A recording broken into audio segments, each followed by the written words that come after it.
Hi, how are you? Today I'm going to do a really quick recap of some tips to covering redness using your makeup. I think this particular time of year, it's freezing outside, you might be coming into a hot house. This constant back and forth of the elements can really wreak havoc on your skin. If you already have redness, you might notice it's a bit more flared up. If you're not prone to having redness, your skin might feel a bit more sensitive to the touch.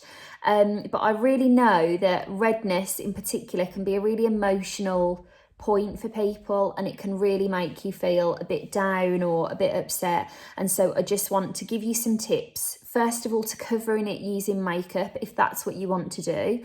And second of all, just some suggestions of things that you can do to reduce the appearance of the redness. One of the things that I've definitely learned through finding out I had rosacea, it's not as flared up today to be fair, but it is still there. The one thing I would always want anyone with redness to remember is that there are so many steps and things you can do to reduce the appearance of it. Yes, it's one of those things that you've just got and that's just you and your skin, but actually there are so many things that you can do that are relatively inexpensive as well that will really reduce the appearance of that redness. I've prepped my skin today with some CeraVe facial moisturising lotion. This would be one of the key brands I'd have you experiment with and have a look at. It's readily available on the high street. It's not expensive. The formulas are fragrance free, very simple, going to be very hydrating as well if you've got patches of dryness with your redness.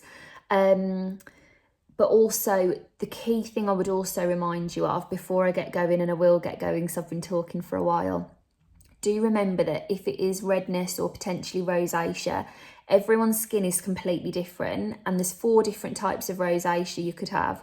So the best thing to do is go and see a doctor. They'll be able to tell you exactly what's going on and give you a considered regime to personally advise what's going to be best for you, more so than me. I'm not a doctor, I'm not in a position to diagnose that, but I can just share what works for me. So I've prepped my skin with facial moisturising lotion, fantastic. Some people like to go in with a green primer to colour correct any redness. I personally, 90% of the time, I'm not a fan of a green remedy because I feel like it makes me look washed out. But if you're going to go for a green remedy, I do really rate the Daniel Sandler Anti-Redness Primer. I think what Daniel's done is found a balance of giving you the green that's going to knock out the red, but it is actually very, very sheer and thin and lightweight. And so your makeup will glide over the top of it rather than the green overpowering everything that you put on top. Now, if you can see here, I'm going in quite gently with my hands to put this one on.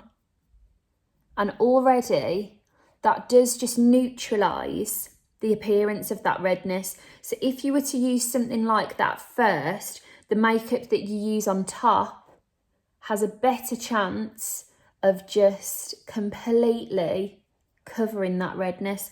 Obviously, with this being green, you are going to need to use your regular shade of concealer or foundation over the top of it to eradicate the green. If you didn't want to use something on top of this, I would recommend that you do this with something in a natural colour like your complexion. But already that's helped to take things down, and you can see where I've missed the nose is still quite red. So Anti-Redness Primer by Daniel Sandler was that one. Now, the next thing I'm going to do is put a complexion product all over. I personally love and use the It Cosmetics CC cream. I am the UK and Ireland brand ambassador for It Cosmetics, and the reason that partnership came about, I'm in my 3rd year with them now, is because I found this, thought it was incredible, and I used to never shut up about them. So that's why I always go back to recommending them. This CC cream is available in like a natural satiny finish, a really luminous finish, or a completely matte finish. I'm going to show you the original today so that you've got this as, what's the word I'm looking for? You can use this to guide. If you like it as it is, great. If you wanted something more luminous, you could go for the pink one. If you wanted more matte, you could go for the matte one. I'm going to take a pump of this on a fluffy brush. Whatever you're using, a few key things when you're applying your makeup. I barely want you to even use any pressure on your skin. I see so many people furiously rubbing this brush around, but if you're using that much pressure and going that quickly, the chances are you're actually removing the makeup before it's had a chance to settle and go on, because ultimately we want it to sit where we've put it. We don't want to buff it off because we need to build the coverage in that area. Now, I think you can see already, look how smooth and seamless that is. That was probably 3/4 of a pump. If you've been watching my videos for a while, you'll know that I really do experiment with how much I use. Today, my skin isn't that red or that textured, so I've only gone in with 3/4 of a pump. There are other days when I need 2 pumps, and that's another thing I would say. I'm just going to take this over the eyes, by the way. Have a look at your skin day to day and see what it needs. And don't be afraid to put a fair bit of makeup on if it's having a particular flare up. You know, things like this. Look how bouncy that is. It doesn't necessarily look like loads of makeup, but it will give you that coverage. As long as you leave the areas fresh where you don't have that much makeup, you're never going to look like you've got too much on. I've gone quite full all over there actually, but what you could do really soft with your brush is do a sheer layer all over and then just press a little bit of extra cover just into the areas where you need it. If you don't need full coverage all over, don't worry about full coverage all over.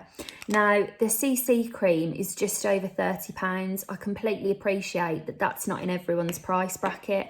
What I also have here, sorry, I've got a bit of an itch on my nose. These foundations from The Ordinary are about £6 each. I really recommend both of them. You've got the Serum Foundation, which is slightly more dewy and luminous, but still very good coverage. You've also got the Coverage Foundation, which is there for your full cover. Another one that's really good for looking luminous, but still giving you coverage is the L'Oreal Infallible Pro Glow. This is exclusive to Amazon, so it's a little bit of a faff to kind of find the right shade, and it's a bit confusing because lots of different people can sell on Amazon, but if you can get this one, it's relatively inexpensive and very good. And then concealer wise, the Maybelline Instant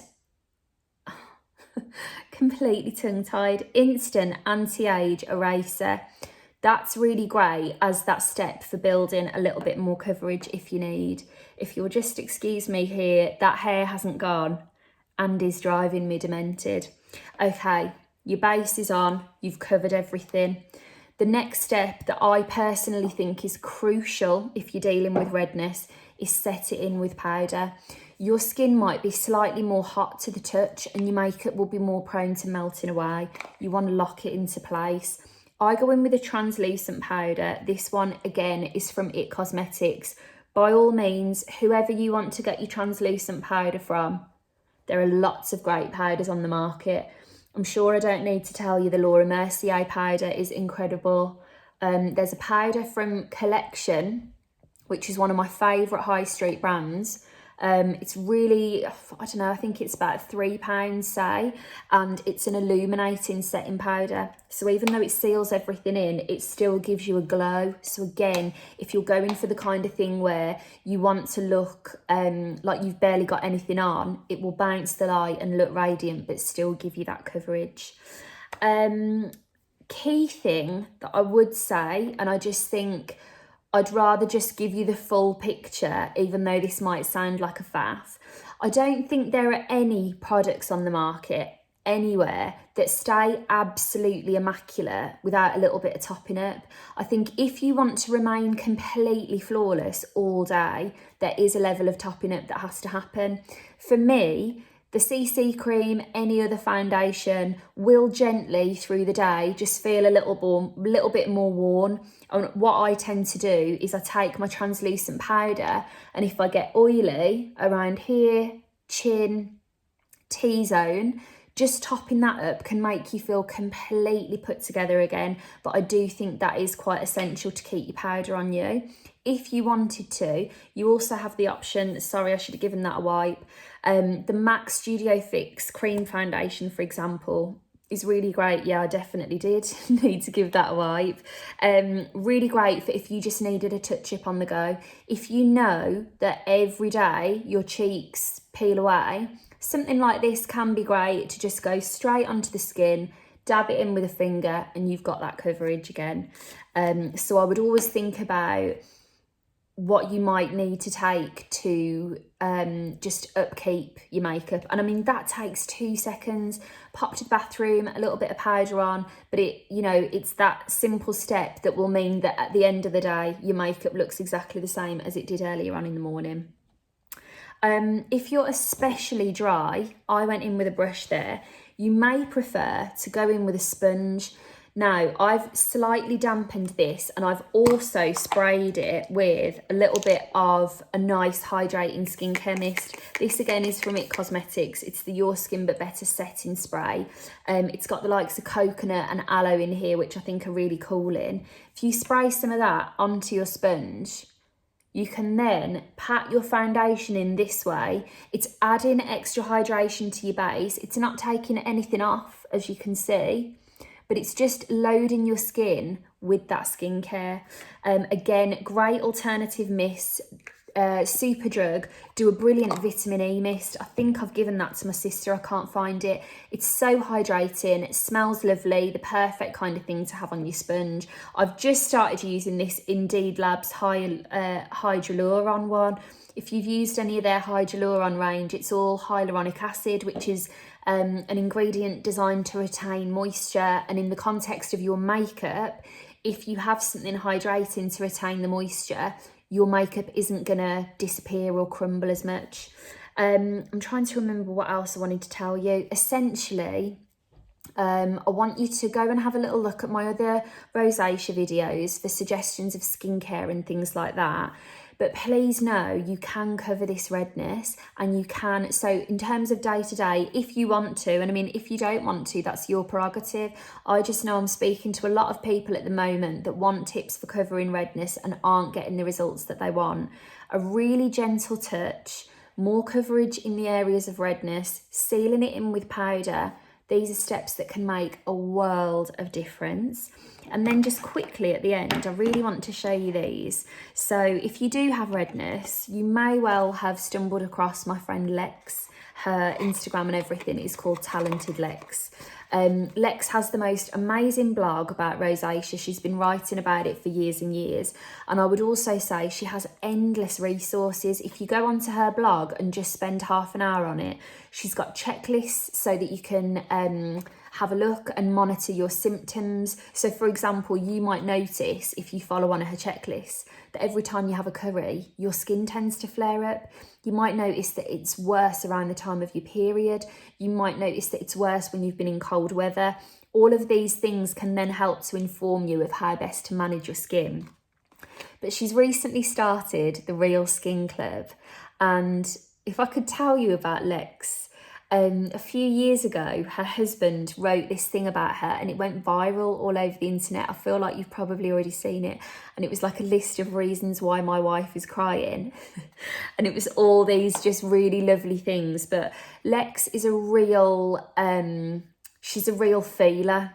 And I feel like Lex talks about rosacea, not only about the condition itself, but the emotional impact it can have. And she really gets that. And she really understands what that is for other people. She's been an amazing support to me since I found out I had rosacea, because I've been learning about all this. I just thought I had a bit of redness, didn't think anything of it. And little did I know there was a whole education to come. But I just want to show you. So she's given me these cards. She's got a little shop with different positive affirmations. These cards, for example, from the Real Skin Club, she asks you to just focus on an affirmation every day. So some of them, my self-worth is not linked to my appearance. I only speak kindly to my skin. How many of us can say that? This one was a really good one. My appearance will not stop me from living in the moment. And I felt really passionate to share this because I've spoken to a lot of people recently who are really feeling the pinch of having a problem with their skin. And I just want you to know there are solutions if you want them. You will cover them with makeup. You will feel great again and you will get there. Just have a little read and you will find something that works for you. But my 15 minutes is up, so I will talk to you soon.